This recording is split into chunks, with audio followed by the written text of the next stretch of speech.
Everyone, जय हिंद, नमस्कार। अभी अगस्त के महीने में आपके बीपीएससी एमडीओ यानी कि मिनरल डेवलपमेंट ऑफिसर का जो एग्जाम हुआ था, आज के इस क्लास में हम इसका एनालाइज करने वाले हैं। क्योंकि अभी आपके सितंबर के महीने में बीपीएससी एग्जाम होने जा रहे हैं, प्रीलिम्स के। और ऐसे में यदि आप बिहार की किसी भी एग्जाम की तैयारी कर रहे हैं या किसी भी स्टेट से कोई सा भी वनडे एग्जाम देने जा रहे हैं, कम से कम इस वीडियो के माध्यम से आपका स्टैटिक पोर्शन स्ट्रांग हो सकेगा। मतलब कि एक पैटर्न आपको समझ में आएगा कि एग्जाम में स्टैटिक के क्वेश्चंस किस तरीके के पूछे जाते हैं। करंट अफेयर तो हम साथ में कवर कर ही लेंगे। तो कुल मिलाकर के ये जो एमडीओ का एग्जाम था, इसमें 34 स्टैटिक और करंट के क्वेश्चन देखने को मिले। इससे ज्यादा थे, लेकिन जो इजी थे, आपको याद रखने चाहिए, जो कई बार एग्जाम में रिपीट होते हैं, बार बार पूछे जाते हैं, उसका एनालिसिस करने हम जा रहे हैं। जिसमें कि पहला सवाल है कि जल विद्युत उत्पादन केंद्र एक तरफ लिखा हुआ है और एक तरफ उनसे संबंधित राज्य लिखा हुआ है। फिर पूछा जा रहा है कौन सा एक सही सुमेलित है, यानी कि केवल एक ही होगा जो मैच करेगा, बाकी तीन गलत होंगे।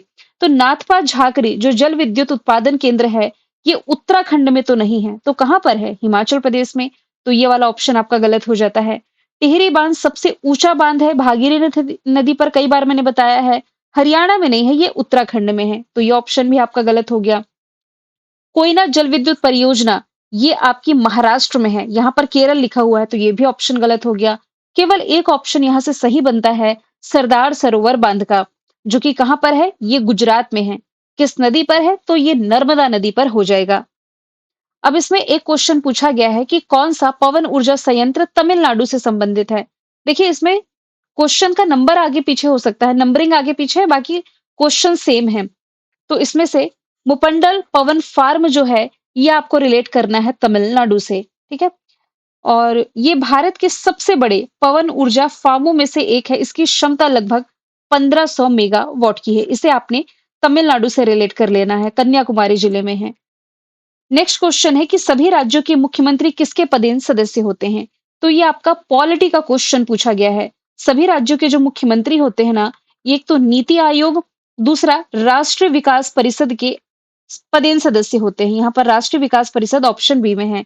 नीति आयोग तो ऑप्शन में दिया नहीं हुआ है, लेकिन ये नीति आयोग के भी पदेन सदस्य होते हैं। नीति आयोग ये योजना आयोग के स्थान पर लाया गया था 2015 में, जिसके अध्यक्ष होते हैं देश के प्रधानमंत्री, जो कि नरेंद्र मोदी जी हैं। उपाध्यक्ष इसके सुमन बेरी हैं। और इसके जो सीईओ है, ये हो जाएंगे बीवीआर सुब्रमण्यम। फिर नेक्स्ट यदि हम देखें कि संविधान की 10वीं अनुसूची में क्या शामिल है, तो यहाँ से 12 अनुसूचियां हैं, जिसमें कि द से 10 और द से दल बदल के आधार पर अयोग्यता के संबंध में इसमें प्रावधान किया गया है।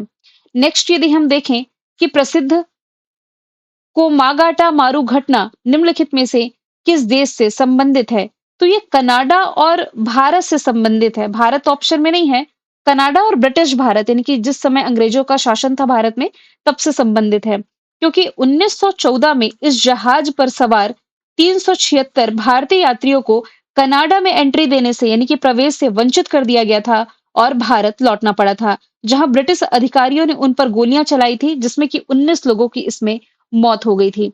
फिर नेक्स्ट क्वेश्चन है कि इल्बर्ट बिल विवाद जो आप पढ़ते हैं, ये किससे संबंधित है? तो दिए गए ऑप्शन में ये नस्लीय भेदभाव से संबंधित रहा है।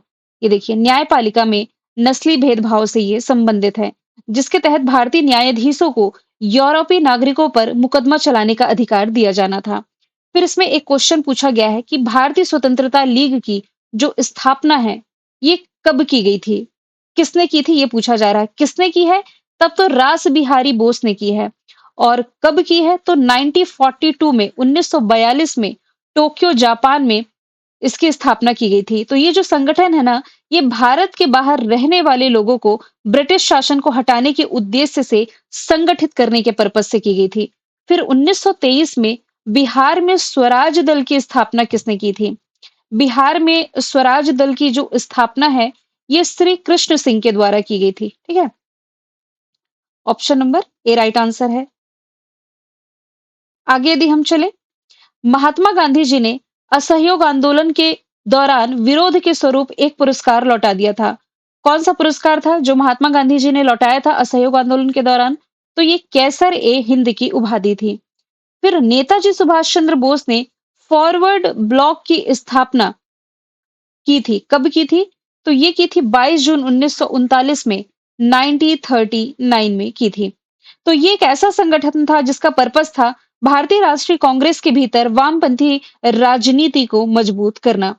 फिर इसमें पूछा गया है कि भारतीय राष्ट्रीय विकास परिषद की स्थापना किस वर्ष की गई थी?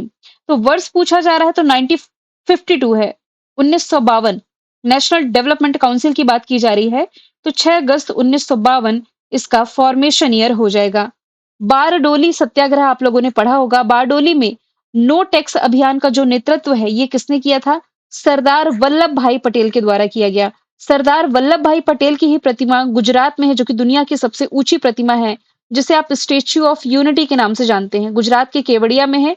इसकी हाइट आप लोगों को कमेंट बॉक्स में बताना है। इसके जो डिजाइनर थे, ये थे रामवी सुतार।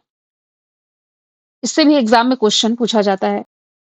अगला सवाल है, भारत के राष्ट्रपति के संबंध में पूछा जा रहा है कि कौन सा कथन सत्य नहीं है। क्वेश्चन आप लोग ध्यान से पढ़ा करिए, क्योंकि कई बार यहाँ पर लिखा हुआ होता है कि कौन सा कथन सत्य है या नहीं है। इसी में कई बार स्टूडेंट ऑप्शन टिक करने में गलत कर देते हैं। तो यहाँ राष्ट्रपति से संबंधित 4 फैक्ट आपको लिखे दिखाई दे रहे हैं। मेरी नजर तो सिर्फ एक आर्टिकल पर जा रही है, आर्टिकल नंबर 42। यदि आप करंट अफेयर की क्लास मेरी डेली देखते हैं, जब भी राष्ट्रपति का डिस्कशन आता है, मैं आपको हमेशा कहती हूँ कि आर्टिकल नंबर 52 से लेकर के 62 के बीच में राष्ट्रपति के बारे में बताया गया है। इनका पद, निर्वाचन की प्रक्रिया, महाभियोग वगैरह सब कुछ। जिसमें कि आर्टिकल नंबर 52 कहता है कि भारत का एक राष्ट्रपति होगा। तो आर्टिकल नंबर 42 का इसमें से कोई लेना देना नहीं है। बाकी 3 फैक्ट यहाँ के सही हो जाएंगे। फिर पूछा गया है कि तिलक स्वराज फंड की शुरुआत निम्नलिखित में से किस आंदोलन को वित्त पोषित करने के लिए या किस आंदोलन को फंडिंग करने के लिए की गई थी? तो ये जो तिलक स्वराज फंड की स्थापना है, ये असहयोग आंदोलन को फंडिंग या फंड प्रोवाइड कराने के लिए की गई थी। महात्मा गांधी ने बाल गंगाधर तिलक के सम्मान में इस कोष की स्थापना करी थी और इसका पर्पस था असहयोग आंदोलन के लिए धन इकट्ठा करना। बिहार प्रांतीय किसान सभा की स्थापना कब हुई? हो सकता है ये आप लोगों को थोड़ा डार्क दिखाई दे रहा होगा, लेकिन मैं बोल रही हूँ तो आपको समझ आ रहा होगा कि क्वेश्चन क्या है। बिहार में जो प्रांतीय किसान सभा है, इसकी स्थापना जो है, ये स्वामी सहजानंद सरस्वती के द्वारा की गई। आपके एग्जाम में ये क्वेश्चन पूछा गया था ना, तो ऑप्शन में 1929 इसमें नहीं दिया था, जबकि आप गूगल करेंगे तो आंसर आता है कि बिहार प्रांतीय किसान सभा की जो स्थापना है 1929 में की गई थी, है ना? लेकिन इसमें पास का ऑप्शन हम देखें तो 1928 ही रिलेट कर सकते हैं। फिर गुप्त काल में बृहत संहिता की रचना है जो, ये किसके द्वारा की गई थी? गुप्त काल में बृहत संहिता की रचना वराहमिहिर ने की थी, ठीक है? और फिर वराहमिहिर की अन्य रचनाएं में यदि आप रिलेट करेंगे तो बृहत संहिता है और पंच सिद्धांतिका भी आप इसमें रिलेट कर सकते हैं। फिर पूछा जा रहा है, हुमायूं नामा की रचना मुगल सम्राट की पुत्री ने की थी, गुलबदन बेगम ने। किस सम्राट की पुत्री थी या मुगल सम्राट कौन थे? तो इनके बारे में मैं आपको बता देती हूँ।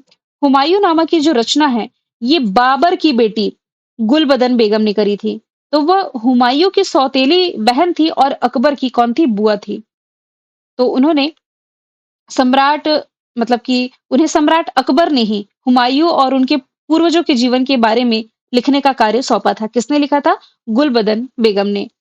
फिर मथुरा मूर्ति कला शैली किसके शासनकाल में प्रारंभ हुई? तो ये कुषाण शासनकाल में प्रारंभ हुई। और कई बार एग्जाम में पूछा जाता है ना कि कुषाण वंश का संस्थापक कौन था? तो ये था कुजुल कड़फिजेस। ये भी आप रिलेट कर सकते हैं। फिर क्वेश्चन पूछा गया कि 1880 में लॉर्ड लिटन ने सर रिचर्ड स्ट्रेची की अध्यक्षता में स्ट्रेची आयोग का गठन किया। तो पूछा जा रहा है स्ट्रेची आयोग का संबंध किससे था? तो ये भारत में अकाल से निपटने के लिए जो पॉलिसी बनाई गई थी, इससे संबंधित रहा था। बलबन के शासनकाल में जो तुगरिल खां विद्रोह था, ये कहाँ हुआ था? तो ये 1280 में हुआ था। और ये बंगाल से आप रिलेट कर सकते हैं। बेसिकली ये दक्षिण बंगाल वाले क्षेत्र में हुआ था बलबन के शासनकाल में। 2011 की जनगणना के अनुसार निम्नलिखित केंद्र शासित प्रदेशों को लिंग अनुपात के घटते क्रम में व्यवस्थित कीजिए। घटते क्रम में यानी कि जहां सबसे ज्यादा है, फिर उससे कम, फिर उससे कम, फिर उससे कम। क्योंकि अभी तो 2021 की जनगणना हुई नहीं है, इसलिए अभी भी क्वेश्चन आपके 2011 की जनगणना से ही पूछे जाते हैं। तो सबसे अधिक लिंगानुपात ना पुदुचेरी में है। पुदुचेरी में 1000 से अधिक है, 1038 2011 की जनगणना के अनुसार। फिर लक्षद्वीप में है 946, फिर अंडमान निकोबार में है 878। तो 3 तो यहीं से व्यवस्थित हो गए, 3 2 1। कहां पर दिखाई दे रहा है आपको? ये देखिए, ये वाले ऑप्शन में 3 2 1। और लास्ट में 4 रिलेट कर लेना है, चंडीगढ़ आपको। आइंस्टाइन को नोबेल पुरस्कार किसके लिए सम्मानित किया गया था? तो देखिए जो प्रकाश विद्युत प्रभाव है, यानी कि फोटो इलेक्ट्रिक प्रभाव के कारण आइंस्टाइन को फिजिक्स का नोबेल पुरस्कार 1921 में प्रदान किया गया था। हालांकि ये जो अल्बर्ट आइंस्टाइन है ना, उन्हें आप सापेक्षता के सिद्धांत के लिए सबसे अधिक जानते हैं। फिर वह तापमान कौन सा है जिस पर सेल्सियस और फ़ारेनहाइट का पैमाना ये समान रीडिंग देता है? तो ये आपको रिलेट कर लेना है -40। देखिए, नेक्स्ट यदि हम चलें, निम्नलिखित में से किस अधिनियम ने भारतीय दंड संहिता 1860 का स्थान लिया? तो जो 1860 की भारतीय दंड संहिता थी, इसने रिप्लेस किया है भारतीय न्याय संहिता को। फिर कौन सा देश है जो क्वाड का या क्वाड समूह का सदस्य नहीं है? अभी मैंने एक और एग्जाम का एनालाइज कराया था, उसमें भी क्वाड से क्वेश्चन पूछा गया था। मैप के थ्रू दिखा देती हूँ। क्वाड में भारत शामिल है, जापान शामिल है, ऑस्ट्रेलिया शामिल है और अमेरिका शामिल है। ये क्वाड कंट्री में रशिया शामिल नहीं होगा। फिर क्वेश्चन पूछा गया है, निम्नलिखित में से कौन सा भारतीय रेल लिंक पर्वतीय रेलवे के अंतर्गत नहीं आता? तो नीलगिरी टॉय ट्रेन आता है, माथेरान नैनो रेंज भी आता है, कालका शिमला रेलवे भी आता है। इसमें कन्याकुमारी से त्रिवेंद्रम शामिल नहीं होगा। ठीक है। फिर इसमें देखिए, यदि हम भारत के संविधान में निम्नलिखित में से किसका उल्लेख नहीं है, यानी कि संविधान में वैसे हम देखें ना, तो योजना आयोग का उल्लेख नहीं था। संविधान में योजना उल्लेख का कोई भी उल्लेख नहीं मिलता, क्योंकि ये तो ना संवैधानिक संस्थान है और ना ही वैधानिक संस्थान है। वो तो मार्च 1950 में केंद्रीय मंत्रिमंडल द्वारा एक प्रस्ताव पारित किया गया था, उसके माध्यम से इसकी स्थापना की गई। फिर 2014 में भंग कर दिया गया और फिर 2015 में नीति आयोग आया। फिर पूछा गया है कि 2023 के कानून के अंतर्गत मुख्य चुनाव आयुक्त का कार्यकाल कितना होता है? तो 6 वर्ष या 65 वर्ष की आयु, जो भी पहले हो। और इलेक्शन कमीशन ऑफ इंडिया अभी चर्चे में भी है, ज्ञानेश कुमार इसके प्रमुख हो जाएंगे। आर्टिकल नंबर 324 से 329 के बीच में इलेक्शन कमीशन ऑफ इंडिया के बारे में बताया गया है। इसके अलावा 25 जनवरी को ये अपना स्थापना दिवस मनाता है, क्योंकि 25 जनवरी 1950 में इसकी स्थापना की गई थी। सुकुमार सेन इसके प्रमुख हो जाएंगे। अब आपको ये बताना है, ज्ञानेश कुमार ये तो मुख्य चुनाव आयुक्त है, इसके अलावा 2 अन्य होते हैं। उन 2 के नाम आप कमेंट बॉक्स में बताएं। फिर अगला क्वेश्चन पूछा गया है कि भारतीय संविधान का कौन सा अनुच्छेद है जो संसद को राष्ट्रीय हित में राज्य सूची के विषयों पर कानून बनाने का अधिकार देता है? तो ये आपको रिलेट कर लेना है अनुच्छेद नंबर 249, 249। अब यहाँ नेक्स्ट यदि हम देखें, I2U2 ग्रुप से सवाल है। मैंने आपको बताया था, आई से इजराइल, आई से इंडिया, यू से यूएई, यू से यूएसए। तो ये 4 देशों का समूह है जो कि मुख्य रूप से आर्थिक विकास पर केंद्रित है। ठीक है। फिर नेक्स्ट यदि हम देखें, G20 शिखर सम्मेलन जो भारत ने होस्ट किया था 2023 में, इसमें एक प्रमुख उपलब्धि ये थी कि अफ्रीकी संघ की स्थापना की गई। G20 यानी कि ग्रुप ऑफ 20, बेसिकली ये यूरोपीय यूनियन और 19 देशों का समूह है। यूरोपीय यूनियन में ऑलरेडी 27 मेंबर कंट्री आती हैं, तो अफ्रीकी यूनियन भी इसमें शामिल किया गया। हालांकि अफ्रीकी यूनियन में देशों की संख्या 55 है।